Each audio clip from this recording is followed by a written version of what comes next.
నమస్తే, welcome to I news. BRS అధినేత కేసీఆర్ అంతరంగమేంటో ఎవ్వరికీ అర్థం కావడం లేదు. బిడ్డను అరెస్టు చేసి జైల్లో పెట్టిన సైలెంట్ గానే ఉండిపోయారు. తప్పంతా ఈడీ అధికారులదే అన్నట్లు మాట్లాడుతున్న బీఆర్ఎస్ నాయకులు కూడా ప్రధానమంత్రి మోదీని ఒక్క మాట అనడం లేదు. లిక్కర్ కేసుకు వ్యతిరేకంగా మార్చి 31న ఢిల్లీలో జరిగే మహారాలీలో అయినా కేసీఆర్ పాల్గొంటారా లేదా అనేది ఇంకా తేలలేదు. మోదీ విషయంలో కేసీఆర్ ఎందుకంత సైలెంట్ అయ్యారనేది అంతు చిక్కని ప్రశ్నగా మారింది.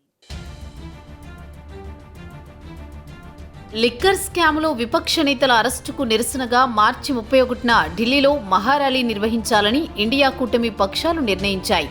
కాంగ్రెస్, ఆప్ నాయకులతో పాటు దేశంలోని ప్రతిపక్షాలకు చెందిన బడా నాయకులంతా ఈ ర్యాలీలో పాల్గొంటున్నారు. ఈ కేసులో కేజ్రీవాల్ ప్రధాన నిందితుడు కావడంతో ర్యాలీకి సంబంధించిన ఏర్పాట్లను ఆప్ నాయకులే దగ్గరుండి చూస్తున్నారు. అయితే ఇదే కేసులో కీలక సూత్రధారిగా ఈడీ పేర్కొన్న ఎమ్మెల్సీ కవిత తరపున మాత్రం బీఆర్ఎస్ పోరాడడం లేదు.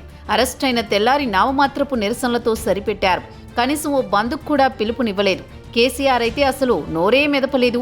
కేజ్రీవాల్ అరెస్టు సందర్భంగా మాత్రం కేసీఆర్ తరపున ఓ ప్రెస్ నోట్ రిలీజ్ చేసి సరిపెట్టుకున్నారు. అంతకుముందు మోడీ, ఈడీ, బోడీ అని రిథమిక్ సెటైర్లు వేసే కేసీఆర్, కేటీఆర్లు తీరా అరెస్టు తర్వాత మాటలే కరువైనట్లు వ్యవహరిస్తున్నారు. కవిత విషయంలో బీఆర్ఎస్ పోరాటం చేయకున్నా కేజ్రీవాల్ తరపున పెద్ద పోరాటమే అందుకుంది. దేశంలోని ప్రతిపక్ష నాయకులపై జరుగుతున్న కక్ష సాధింపు చర్యలకు వ్యతిరేకంగానే ర్యాలీకి ప్లాన్ చేశారు. అయితే ఈ ర్యాలీకి స్వయంగా బాధితురాలైన కవిత తరపున బీఆర్ఎస్ హాజరవుతుందా? కేసీఆర్ ఢిల్లీకి పోయి మోదీకి వ్యతిరేకంగా మాట్లాడతారా అనేది అనుమానంగానే ఉంది. ఇప్పటి వరకు ర్యాలీలో పాల్గొనే విషయంలో కేసీఆర్ గాని బీఆర్ఎస్ నాయకులు గాని అధికారికంగా ఎలాంటి ప్రకటన చేయలేదు. ఢిల్లీలో ర్యాలీలో కాంగ్రెస్తో కలిసి మోదీని విమర్శించే విషయంలో కేసీఆర్ సిద్ధంగా లేరని బీఆర్ఎస్ వర్గాలు తెలిపాయి. తన కూతురు కవితను ఎలాగోలా బయటకు తీసుకురావాలనే లక్ష్యం పెట్టుకున్న కేసీఆర్ ఇప్పుడు మోదీని మరింత రెచ్చగొట్టే పనులేవీ పెట్టుకోవద్దని డిసైడ్ అయ్యారట. పార్లమెంట్ ఎన్నికల తర్వాత కేంద్రంలో ఎవరు ప్రభుత్వంలోకి వస్తారో చూసి తర్వాత మాత్రమే తన మార్గాన్ని ఎంచుకోవాలని నిర్ణయించుకున్నట్లు సమాచారం. మళ్లీ మోదీ ప్రధానమంత్రి అయితే ఎలాగోలా ఆయనతో సఖ్యత ఏర్పరచుకోవడానికే కేసీఆర్ మొగ్గు చూపిస్తున్నట్లు తెలిసింది. అసలు ఢిల్లీ లిక్కర్ స్కామ్లో ప్రధాన టార్గెట్ కేజ్రీవాల్ అని, తన కూతురు అనుకోకుండా దొరికిపోయిందని కేసీఆర్ అనుకుంటున్నారట. అలా ఇరుక్కున్న కవితను కేంద్రంతో సఖ్యతగా ఉండి మాత్రమే రక్షించుకోవడం సాధ్యమనే తీరులోని కేసీఆర్ వ్యూహం ఉందని తెలంగాణ భవన్ వర్గాలు చెబుతున్నాయి.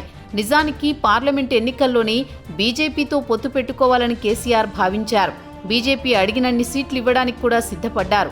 బీజేపీతో పొత్తు ఉంటే లోక్సభ ఎన్నికల్లో లబ్ధితో పాటు కూతురిని కూడా కాపాడుకోవచ్చని కేసీఆర్ స్కెచ్ వేశారు.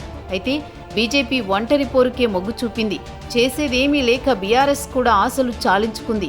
రాజకీయాలు ఎప్పుడూ ఒకేలా ఉండవని, భవిష్యత్తులో తెలంగాణలో కాంగ్రెస్ను ఎదుర్కోవడానికి బీజేపీకి తమ సహకారం తప్పక అవసరం ఉంటుందని బీఆర్ఎస్ అగ్రనాయకత్వం అంచనా వేస్తోంది. అప్పటిదాకా వెయిట్ చేయక తప్పదని భావిస్తోంది. మళ్లీ మోదీతో మంచి సంబంధాలు నెలకొనాలంటే ఇప్పుడు వైరం తెచ్చుకోవడం అనర్థమని కేసీఆర్ భావిస్తున్నట్లు తెలిసింది. అసెంబ్లీ ఎన్నికల తర్వాత జరిగిన 2 సభల్లోనూ కేసీఆర్ తన ప్రసంగంలో ఎక్కడా మోదీని విమర్శించని విషయాన్ని కూడా రాజకీయ పరిశీలకులు గుర్తు చేస్తున్నారు. మోదీతో గోక్కోవడం ఎంత నష్టదాయకమో తెలిసినందునే కేసీఆర్ సైలెంట్ అయిపోయారని అంతా భావిస్తున్నారు. పార్లమెంట్ ఎన్నికల ప్రచారంలో కూడా కాంగ్రెస్నే ప్రధాన ప్రత్యర్థిగా చూడాలి తప్ప మోదీపై ఎక్కువ తక్కువ విమర్శలు చేయవద్దని బీఆర్ఎస్ నిర్ణయించుకున్నట్టు తెలిసింది. గతంలో చేసిన విమర్శలకి ఇప్పుడు మూల్యం చెల్లించాల్సి వస్తోందని, మళ్లీ కొత్త తప్పులు చేయవద్దనే నిర్ణయం తీసుకున్నట్లు టాక్.